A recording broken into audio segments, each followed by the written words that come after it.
vamos a presentar en esta oportunidad la experiencia que tenemos nosotros acá en el Hospital Regional de Cajamarca. Hace 3 años cuando llegué, he evaluado pacientes con sospecha de hipertensión pulmonar y he hecho una base de datos, la cual quiero presentar un avance estadístico para más o menos ver a qué nos enfrentamos los pediatras, los cardiopediatras, cuando tenemos enfrente de hipertensión pulmonar, ¿no? Entonces, lo primero que hay que saber como aspecto general es que la hipertensión pulmonar se asocia a muchas patologías, tanto en el adulto como en el pediátrico. Tienen bastante morbilidad. A veces no se ve la morbilidad, solo se ve la mortalidad. Y que limita mucho las funciones, el crecimiento y el desarrollo en la edad pediátrica. También es importante recordar que hay varios aspectos comunes de hipertensión de adultos, pero muchos más que son diferentes. Y son diferentes porque hay diferentes aspectos del desarrollo, porque hay alteraciones desde el estado perinatal y obviamente también etiologías múltiples en el paciente pediátrico. Nosotros tenemos en el paciente pediátrico una variabilidad en la cual estamos viendo, inclusive desde etapa fetal, las ecografías fetales cardíacas, nos enfrentamos a la transición del nacimiento al neonato y el lactante y su crecimiento hasta edad de adolescente.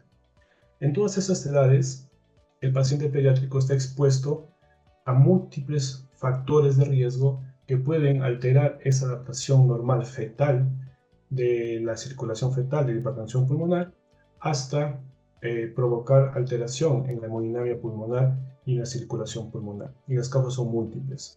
Y a esto agregamos que estamos en una altura moderada, a 2.750 metros sobre el nivel del mar, y que hay cambios que se están observando, que ya están publicados en algunos artículos, respecto a la población que vive a menos de 1.500 metros sobre el nivel del mar. Tenemos en etapa fetal, inclusive hay alteraciones maternas como la preeclampsia severa, la madre obesa, la madre diabética, la madre con alteraciones metabólicas como hipertiroidismo, hipotiroidismo, que afectan a la circulación fetal y hay riesgo para que ese paciente tenga un nacimiento inadecuado y una mala adaptación. Y también tenemos madres que viven a mayor altura. En el nacimiento, como todo paciente neonato, está expuesto a factores de riesgo que pueden alterar el desarrollo perinatal. Igual en el neonato, este a su vez puede tener muchos factores de riesgo, puede asociarse a síndromes genéticos que casi siempre asocian hipertensión pulmonar y altera ese crecimiento normal de un lactante y un niño. Asociar también que esos niños tienen cardiopatías congénitas en la altura, la incidencia sube el doble de lo reportado mundialmente y dificulta aún más el manejo de los pacientes. ¿Cómo influye en la hipertensión de altura? Ya hay publicaciones hechas por varios expertos, incluido el doctor Gabriel Díaz Góngora, en la cual ya se demuestra que la hipoxia hiperbárica, cuando pasamos los 2.500 metros sobre el nivel del mar, ya manifiesta alteraciones hemodinámicas demostradas por cateterismo en niños, ¿no? Entonces, indudablemente hay alteración, y también con estudios ecográficos en la etapa neonatal también se ve que esa presión pulmonar está más elevada desde etapa neonatal. Y esta altura es lo que afecta al lecho vascular y altera esa adaptación normal. Pero lo que nos hemos dado cuenta en esos 3 años es que esta alteración que hace la altura lo hace en pacientes que tienen en la mayoría factores de riesgo que hacen que esa hipertensión sea más notoria. Y aquí hay un dato importante que inicialmente se piensa que esta enfermedad es silente, pero realmente no es silente. Realmente tiene signos clínicos, signos o síntomas que nos pueden dirigir desde etapa neonatal a sospechar esa patología. Si es que esa patología es reversible, nos ayuda a tratarlo adecuadamente y a evitar otros tratamientos inadecuados para un paciente. Y si no es tratable o es primaria, nos ayuda a reconocerlo precozmente para que no progrese a enfermedad vascular pulmonar con daño ya en la vasculatura del lecho vascular pulmonar. En Cajamarca estamos a 2.750 metros sobre el mar Estamos más o menos al año con 2.400 neonatos por año. Tenemos ya acá 3 años con el registro de hipertensión pulmonar a diferentes edades, tanto los que nacen, los que vienen a consulta externa o los que vienen por emergencia. Estamos registrándolos. El método que usamos es ecográfico. Tenemos angiografía, pero aún no tenemos los recursos necesarios para hacer cateterismos pediátricos, sobre todo para evaluar hipertensión pulmonar, porque requiere que el paciente no esté muy sedado, que esté ventilando casi espontáneamente para no modificar mucho los datos de hipertensión pulmonar, porque si lo hacemos con un paciente muy sedado, no se logra esto y falta un equipo completo para poder hacerlo. Pero ecográficamente podemos reconocer, acompañado de los signos y síntomas clínicos, la hipertensión pulmonar y es lo que presentamos en esta oportunidad. También vamos a presentar brevemente algunos casos representativos que nos dan una idea más cercana de lo que es la hipertensión pulmonar en el paciente pediátrico. El siguiente paciente es un paciente de 9 años de vida, nació prematura en su casa, que es la realidad nuestra en los Andes peruanos y quizás también en los Andes de otros países puede darse ese tipo de eventos, en la cual nació alrededor de 2 kilogramos, la mamá no recuerda inclusive su peso exacto, y no tuvo revisiones médicas siguientes. Tiene disnea progresiva, que en los últimos meses acompaña episodios de síncope. Interesante ese síntoma, ¿no? En lo que es hipertensión en pediatría. También hay cianosis de esfuerzo y hace unos días empieza a tener mucha cefalea intensa, que es el motivo el cual hace que llegue a un centro de salud y lo refieran a nosotros. Tenemos que en la saturación, vemos acá en la manito, satura 90%. Tenemos también que en la parte postductal satura 84%, es muy importante ante la presencia de hipertensión pulmonar, nos hace pensar en otro diagnóstico adicional. Tenemos también la cianosis y la acropagia en los dedos de manos y pies de esa paciente. También hay rubicondesa en la cara, hay cianosis generalizada. La paciente tiene percorio hiperdinámico y tiene seguro renal intenso, muy intenso.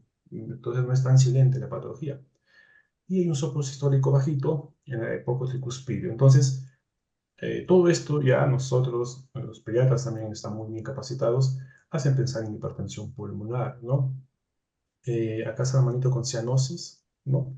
Lo que llama la atención no es que tenga cardiopatía con hipertensión pulmonar, sino que lo desarrolle tan severamente a los 9 años de vida. Porque eso puede darse en un paciente con cardiopatía, pero se da en años, ¿no?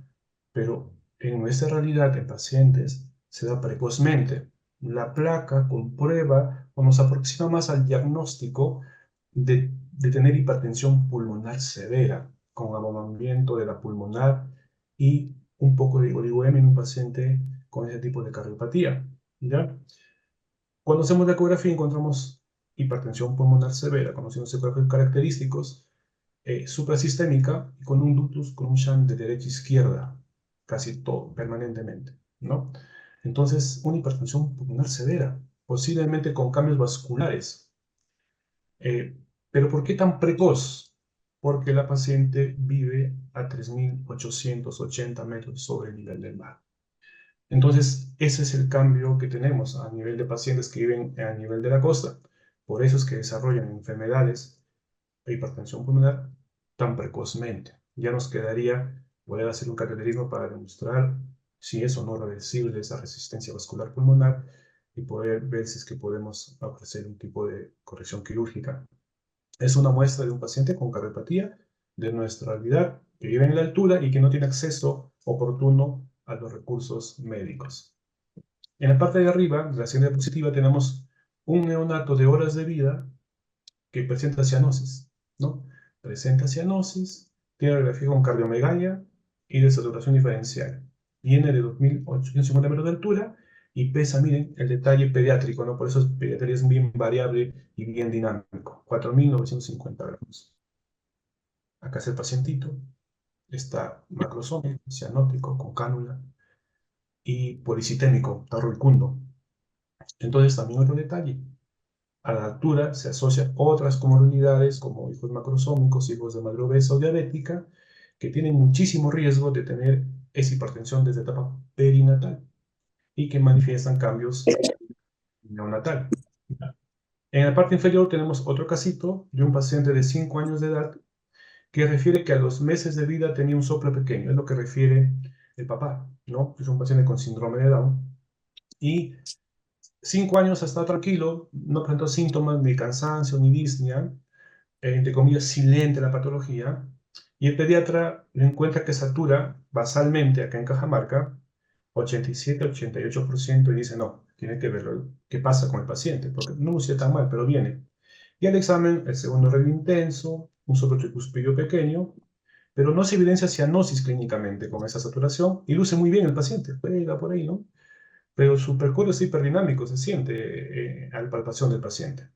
Ya hacemos una ecografía y hipertensión severa, y ya con un CIA pequeño, bien pequeño, de 4 milímetros, que no explica, un CIA de 4 milímetros no explica que tenga hipertensión un paciente, ¿no? Menos a los 5 años. Y el sham predominante de derecha a izquierda, se da sildenafilo como un off-label en pediatría que usamos para poder manejar esa hipertensión. ¿Por qué? Porque no tolera cánula vinasal. Un chico de 5 años con síndrome de Down, colocarle cánula vinasal en su casa para poder subir el oxígeno y mejorar la hipertensión, no fue posible. Después de sildenafil un mes, 2 meses intentando bajar, la hipertensión no baja. No baja.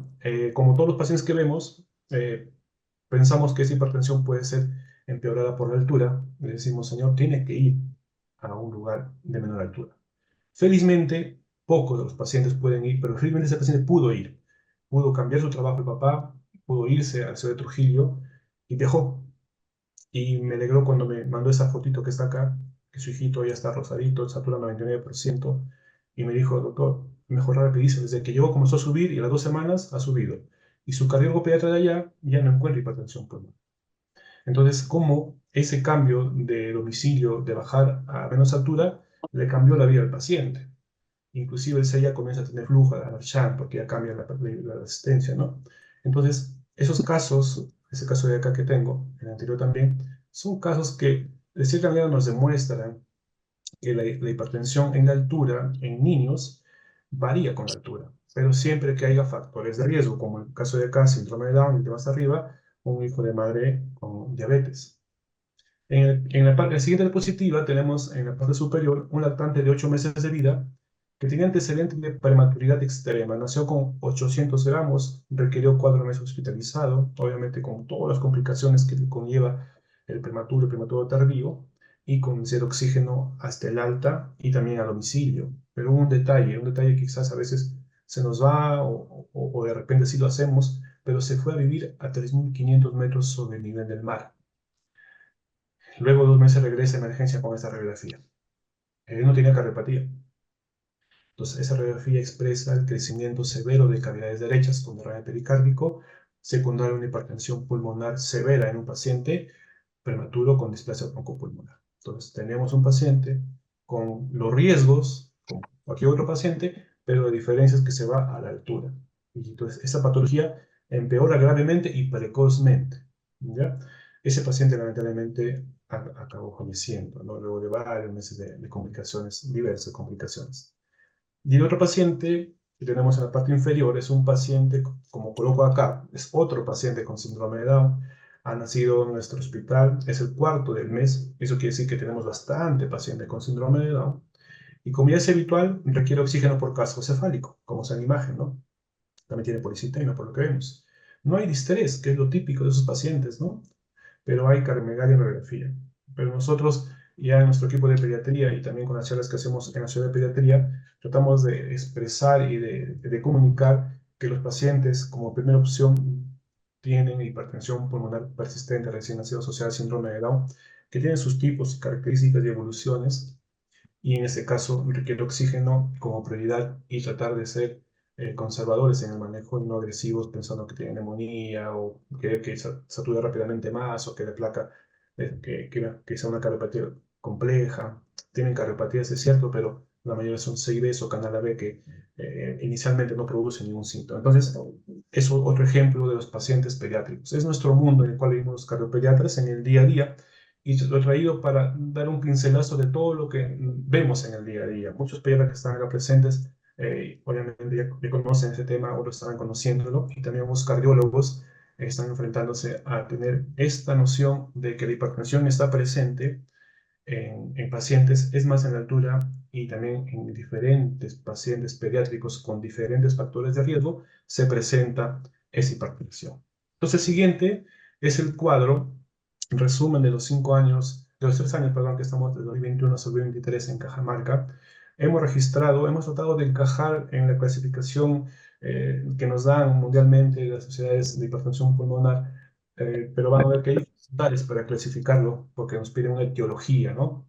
Por ejemplo, empezando en la hipertensión pulmonar en general, la mayoría de estudios lo clasifican en el grupo 1, casi el 80% a nivel mundial, lo clasifica como grupo 1, ¿no? Acá sale 65%, se acerca al 80% mundial. Tenemos 6 que he colocado idiopático. Algún experto me dirán, hay que hacer cateterismo, hay que estudiarlo, hay que descartar todas las cosas, ¿no? ¿Por qué lo ponemos ahí? Porque descartando ecográficamente y lo como tenemos a la mano, no encontramos otra causa que nos explique la hipertensión pulmonar y además la severidad de esta, ¿no? Que es tremendamente severa. Son 6 los pacientes que tenemos en 3 años. Los síntomas clásicos también, 3 de ellos son síncope, son episodios de cianosis y la ecografía que sí se demuestra con evidencia clara que tiene hipertensión pulmonar. Y 3 son otros pacientes con algún otro factor de riesgo como que hacen una hipertensión muy severa, precozmente, muy severa. ¿Ya?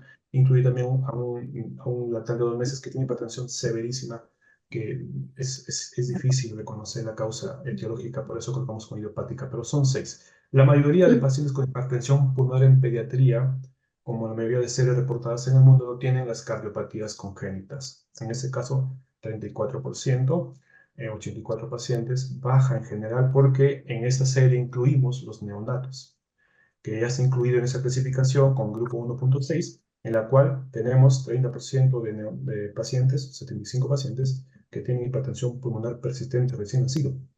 Desglosando esto, en otros momentos por desglosar, vemos que en verdad la mayoría son hipertensión severa que van abajo. O sea, no son hipertensiones transitorias, sino son severas. Al final pasan, pero son severas que realmente nos dan mortalidad y también nos dan morbilidad a futuro. Sí tienen hipertensión los pacientes. Y importante. El siguiente grupo de pacientes son aquellos que tienen algún problema en el lado izquierdo del corazón. Los que tienen falla cardíaca son 4, 2 fueron miocarditis en adolescentes, uno en época de COVID. 2 fueron lactantes menores que también tuvieron disfunción sistólica del ventrículo izquierdo y tuvieron hipertensión postcapilar. Luego tenemos una válvula mitral que estuvo función severa en neonato, que tiene hipertensión pulmonar, y tenemos 9 casitos que tienen alguna lesión obstructiva en el lado izquierdo que nos dan hipertensión pulmonar también. En lo que es alteración pulmonar, no sabía dónde colocar a los pacientes con displasia broncopulmonar, porque esos casos diagnósticos que nos dan son más para adultos, ¿no? La obstructiva, la restrictiva, la hipoventilación. Entonces lo puse en restrictivo, pero en verdad sería intersticial. La displasia broncopulmonar, 24 pacientes son los prematuros que hacen hipertensión pulmonar tardía y que requieren su oxígeno domiciliario en la mayoría. También tenemos síndrome de ventilación. Hemos tenido a 3 pacientes con síndrome de ventilación. 2 son síndrome de Prader-Willi, que son síndromes pediátricos que causan como obesidad mórbida, hipotonía y que hipoventilan y tienen síndrome obstructivo de apnea del sueño. Los 2 diagnosticados con estudio nocturno de espirometría para ver el diagnóstico de síndrome obstructivo de apnea del sueño. Y una es una obesidad mórbida que también tiene ese patrón clínico de una hipoventilación. Tenemos también 4 pacientes que hemos colocado en hipoxia por altitud. Dentro de ellos, los pacientes que claramente, uno que ha mejorado cuando ha bajado, 2 han mejorado cuando han bajado hacia la costa, que claramente asocia a la altitud y no tienen otra patología clara que sea de peso para explicar la hipertensión, ¿no? Y los otros pacientes son los que han llegado, ¿no? Con hipertensión severa asociada a la altitud, pero no es solamente la altitud, tiene varios factores además que empeoran esto, ¿no? También tenemos el desarrollo normal de los pulmones. Tenemos 14 pacientes registrados. Acá están pacientes que nacen de madres con oligohidramios que hacen hipoplasia pulmonar. Tenemos también a las hernias diafragmáticas que no dejan crecer el pulmón. Tenemos 5 hernias diafragmáticas o 6 hernias diafragmáticas, 5 operadas acá y una derivada de Lima. Y con buena evolución clínica de todos los pacientes operados con hernia diafragmática acá en Cajamarca. Tenemos también los pacientes que tienen hidrops fetal, que cuando nacen tienen hipoplasia pulmonar y por lo tanto hipertensión pulmonar secundaria a problemas de desarrollo pulmonar. Y también tenemos acá los pacientes con acronoplasia que están en este grupo de pacientes. Cuando hablamos de hipertensión por tromboembolismo, tenemos un paciente que le he puesto acá, es un paciente que fue en la época del COVID, que tuvo microangiopatía trombótica, que incluyó ecografía y hipertensión pulmonar severa como parte de la evaluación que fue referido a Lima por susceptibilidad de sus lesiones dérmicas por microangiopatía trombótica y sus complicaciones propias de esa época del COVID, el MIS-COVID en pediatría. Luego tenemos pacientes que tienen desórdenes hematológicos a la cabeza, la policitemia, ha habido talasemias, policitemia, ha habido una metahemoglobinemia y ha habido pacientes con policitemia vera también. Tenemos desórdenes sistémicos, 7 pacientes, son aquellos pacientes con enfermedades sistémicas, sobre todo shock, falla multiorgánica, en la cual acaban en una hipertensión pulmonar severa, también con compromisos pulmonares como el PARS que se dio en el COVID. En los desórdenes metabólicos, he considerado colocar a los 16 pacientes. Son los pacientes que metabólicamente nacen con el riesgo. Las madres obesas con IMC más de 30, si es mayor aún, es mayor la repercusión, tienen insulina alta sin tener todavía expresión en la glucosa y sin tener diagnóstico de diabetes. Esa insulina alta carga el bebito desde el vientre materno, tiene hipertensión pulmonar y cuando nacen con cardiomegalia y con hipertensión pulmonar y se ve en la ecografía, se ve y demora en bajar y ese trastorno metabólico lo tiene el paciente. También incluimos acá pacientes con hipotiroidismo o hipertiroidismo congénito. Y como ven, de la serie de casos tenemos 248 pacientes identificados. Acá tenemos una dificultad de que los pacientes con síndrome de Down que no tienen cardiopatía o es mínima y que tienen hipertensión que no es transitoria, persiste o recurre en el tiempo, puede clasificarse como primaria, pero si tiene algo genético que lo explica, o es propio del síndrome de Down, porque es un número casuístico bien alto.